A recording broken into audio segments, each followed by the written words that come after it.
What's up guys, it's Brett Harpster and today it's Tutorial Tuesday. And why am I wearing these glasses, you ask? Because I can, and they're pretty freaking awesome. Check these things out.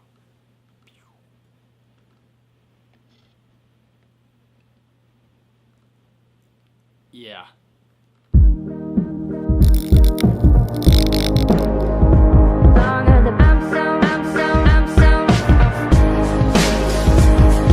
So anyway, I always get a lot of questions asking me how I always edit my photos in Lightroom. What filters do I use? Do I use any filters? What camera do I use? All that kind of stuff. I'm going to kind of brush over some of that stuff today. The main thing we're going to be going over is my start to finish editing process through Adobe Lightroom. So we're going to hop over to the computer now and let's check it out. Alright guys, so here we are in Adobe Lightroom. This is the picture. I already have it imported. This is the photo of my wife that we are going to be using. Pretty much the first thing I do before I apply any filter or anything, I usually always do my extra things as far as enhancing eyes, cleaning skin, removing any blemishes, acne that anybody has or anything like that. So that's what we're going to get to do first. You're going to come over here in this corner. This is going to be our spot removal tool. Going to come over here, press Z. We're going to zoom up, come over here, and then pretty much just going to start going through and removing any blemishes. And this might take just a couple minutes, so I might just speed up through this a little bit.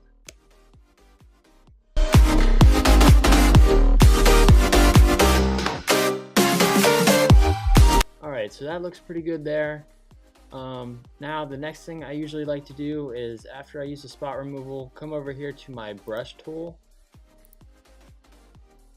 and click the drop down here, and I go down to skin smooth right here.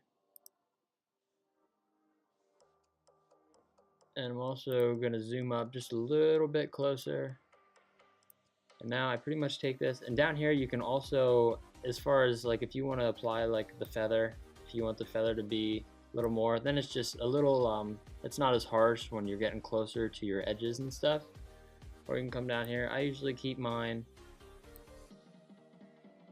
for doing skin smoothing. I usually keep it for about right here. Now we're pretty much just going to go through, and I always just get as close as I can to the eyes, but I do not touch, I never do not go over the eyes or the lips and the mouth.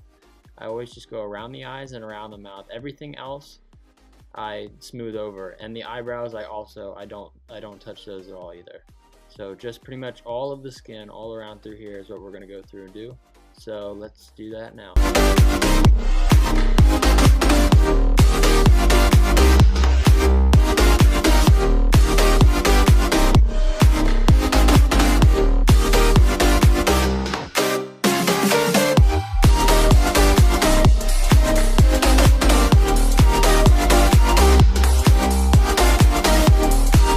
So after you guys went around, smoothed out the face, you're not going to see a big difference yet. And if you want to make sure you got a good coverage of everywhere you want, you can just go over here, just let your mouse hover over that icon right there, and it'll show you everything that you highlighted, and if there's any spots that you missed or anything also.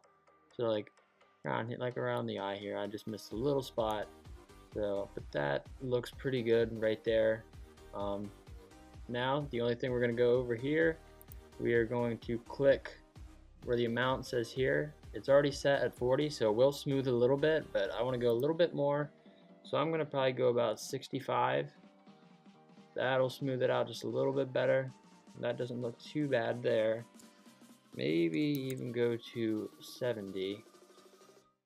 Say about right there. I'm going to go with that. And then down here, you can, if you click the drop arrow to the skin and smooth, you can change the temperature, the tint. You can go through all of this stuff if you want to do. If you want to bump up the clarity to make the skin look a little sharper, which you really don't want to touch. I usually leave that alone just because you want it to, the clarity is going to take that smoothness away, and it's going to make it sharp again, which is what we're trying to get rid of. So usually this stuff I don't really touch too much, because most of the time I touch up on that later in editing to change the skin color and stuff, so I usually don't really touch that much here. So after that, you want to hit new, so that will save that layer for the skin. And now we're also going to go over here, click on the brush again, click on where you had skin smooth, and I'm going to click on iris enhance, and we're just going to go up to the eyes and just brush them real gently in here. Make sure you guys take your time with this stuff, because when you go to bump up the lighting or anything in this layer, you'll be able to tell if you went outside the lines and stuff, and it kind of just looks sloppy. So just want to go nice and slow, and you can hover over that, see if it looks alright. Actually, I went out a little bit there, just Command Z, and I'm gonna go over that just a little bit better on the edge here. So I think I have it covered there. If that one doesn't look too bad.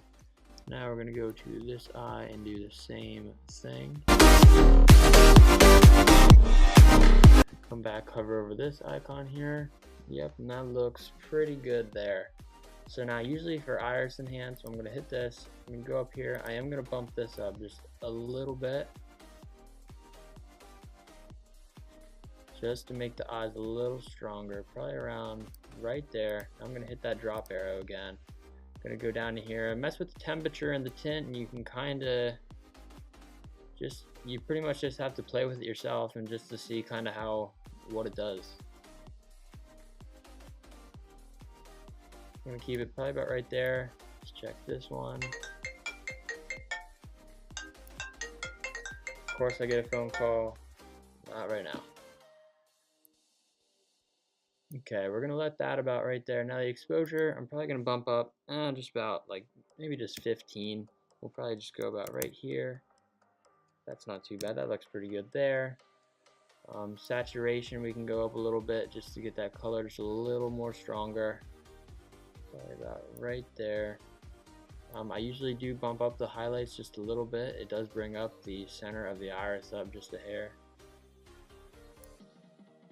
Keep that there. And that is about all I do for the eyes. And make sure you hit new. We're going to hit the brush again to make that go away.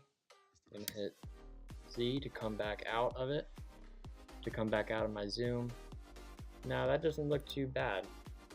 Alrighty, so our next step from here, after we have our face cleaned up, eyes are enhanced, looking a little better, looks pretty good. Now usually the next thing I do is I go over here. Now this is what Lightroom gives you guys right here, from right here to here. These are the things that Lightroom gives you as far as filters. They're not that great. So I actually went onto filtergrade.com and purchased a Visco film FE pack from Filtergrade, and you get all of these. I think it's around like 100 different filters that you get just in that pack. So that is the one I purchased. That's what I used. And then some of these I take my favorite ones that I use down here, like the ones that I usually use most of the time are this Portrait 160 Plus Alt Plus. It's one of the ones I use a lot. We'll put that on there just so you guys see it. But yeah, after I pick kind of the filters out of this pack that I kind of like and stuff, and I come over here and customize them to fit my photos, I then save them as a preset. Then it kind of just saves me a little bit of time. So I have those saved up here, and these are the ones that I use most of the time. And I think no. So pretty much we're going to see which one we want to use here. I think this is the one that I'm going to go with here. Pretty much after I apply my filter, I come over to this side, and also here where it says grain, I never put any grain over my photos. You can put it up to here if you want. It does look cool. It's just not kind of Instagram. Like when I use these and post them on Instagram, Instagram already knocks the quality down of your photos and it makes it look like they're grainy anyway. So just so they don't look like really bad, I usually never add any grain to my photos. So I keep that all the way down. We're gonna come up here to temperature and tint, and it doesn't look too bad. I might bump up the temperature just a little bit to 6500 just to get a little bit more of a warmer color there. The tint, probably gonna keep, let's see.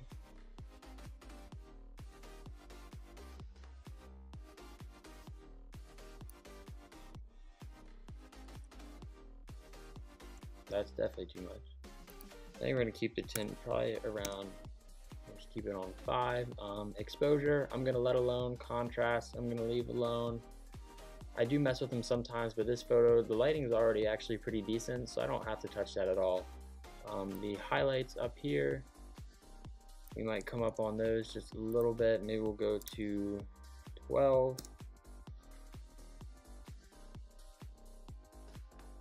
And then shadows.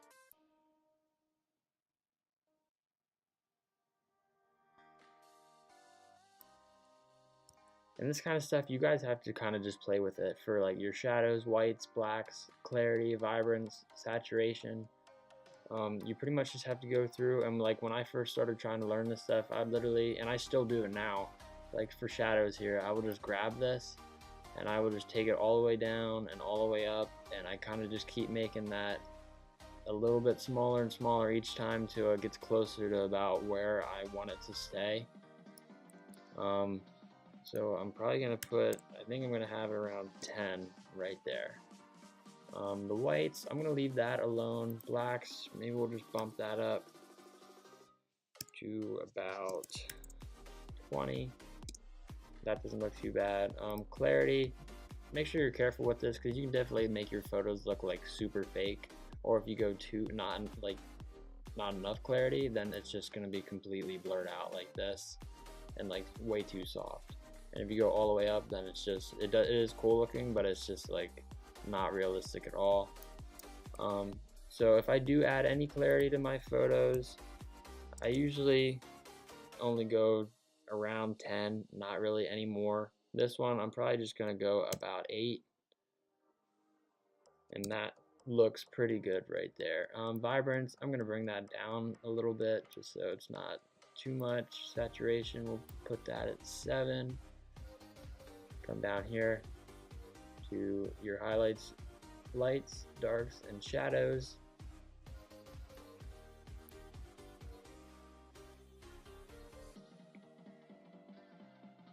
Keep that probably about 4. And just so you guys can see, like, this is your basic editing right here under this. And then like these are all drop downs, so make sure you got, like, this is under tone curve right here. This is for your lighting and stuff on this one. And then I also, like, this is another drop down. This is your hue, saturation, and luminance panel. So right now we are on tone curves, so we're going to keep going along with that. Darks, we're probably just going to go about 10, let's say about 7. And shadows, we're just going to boost them up 5 once, and we're going to go, I think we're going to actually do like 15. Yeah, that looks pretty good.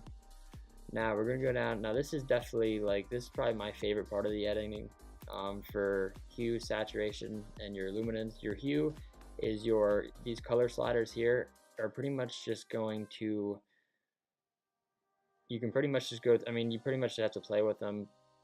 You just go through, and like here we'll start on the reds.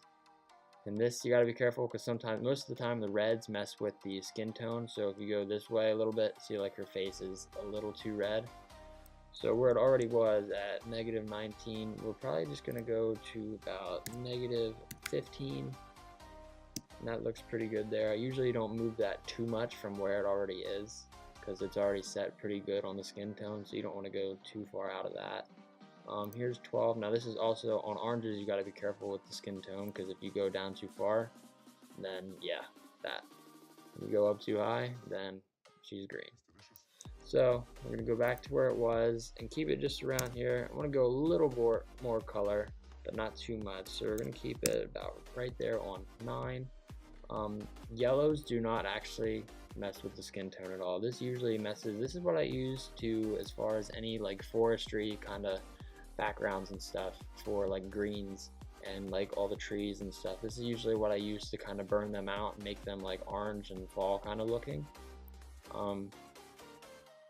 So we're going to take them down. You guys can see it in the background down the stairs where those plants are. When I keep taking this up and down, you can see them changing.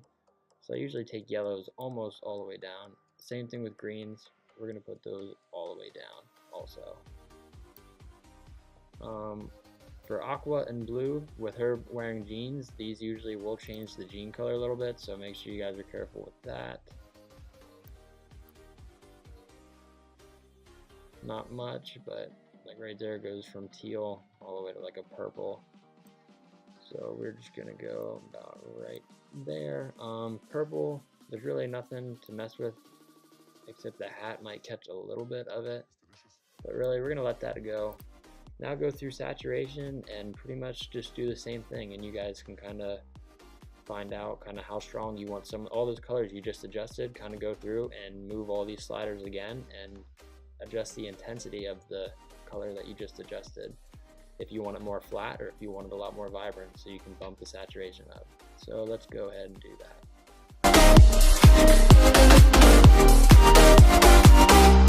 Now here we are on the luminance. Now all those other colors that you just adjusted and everything.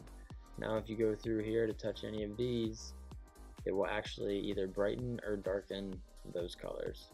So pretty much let's just go through those and see what kind of happens when we change them around.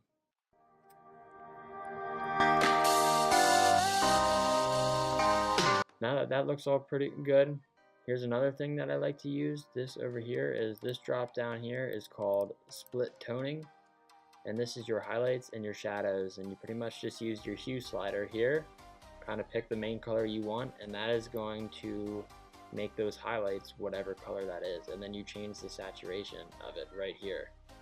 So like this is 0, there's 100, and then it was already set because of the preset I have made. I have it already set around 40, but for this picture I'm probably going to bump it up to about 43, and it's a little bit of a difference. It's kind of hard to see, but it does make it a little bit of a difference bumping it up only 3 notches. And then the 8, I have it 216, which is about, it's kind of that blue that I usually use. So the 8 we're going to take and probably go about 12. And let's go, it's a little too much I think actually, so we're going to go to 10. I like that better. So we're going to go to there. Now pretty much down through here under detail, sharpening, I'm going to keep around 37. These I don't mess with these at all, let alone. This is for your vignetting, so if you want to darken the corners, if you pull that to the left, it'll darken your corners. If you pull it up, it'll lighten your corners. So usually I don't mess with that at all. I don't really apply that to my photos at all, so I just leave that go like that. Grain, we already talked about that. That's knocked down. Camera calibration, I don't mess with all the time, but for some pictures like this one, just to bump up the all saturation of all the blues just a little bit, we're just gonna go from -15 to -10, which is not much of a difference, but we're gonna do that. Anyway, so there you guys have it. That's pretty much kind of like a rough cut of as far as how I go through Adobe Lightroom and edit my photos. We're actually going to, just so you guys can see, as far as if you guys have any questions on export settings and stuff like that, I'm actually going to go up here to File and Export. I usually just, when I'm doing like single photos just for Instagram stuff, I usually just export it to the desktop.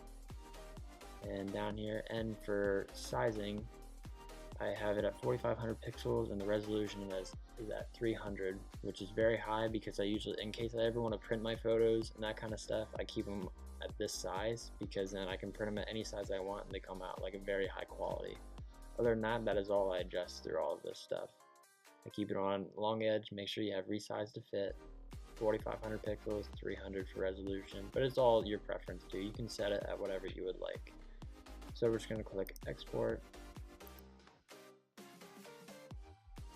We're going to come up here, minimize this.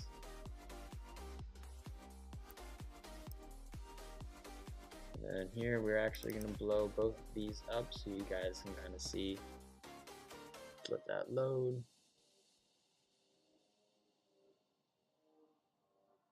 This is our before picture.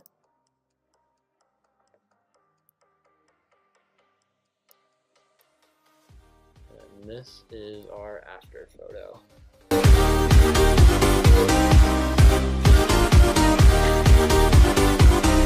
Well, there you have it. Hopefully you guys learned something from today's tutorial and can take it and apply it to your own editing process. Make sure you guys comment below. Let me know what other kind of stuff you guys want to see. We can do Photoshop tutorials. Also, make sure you guys give this video a thumbs up, and also don't forget to subscribe and check the description, and the link for my Instagram is there. You guys can go check all of my freelance photography, more of the creative stuff that I like to do. So thanks for watching, and I'll see you guys in the next video.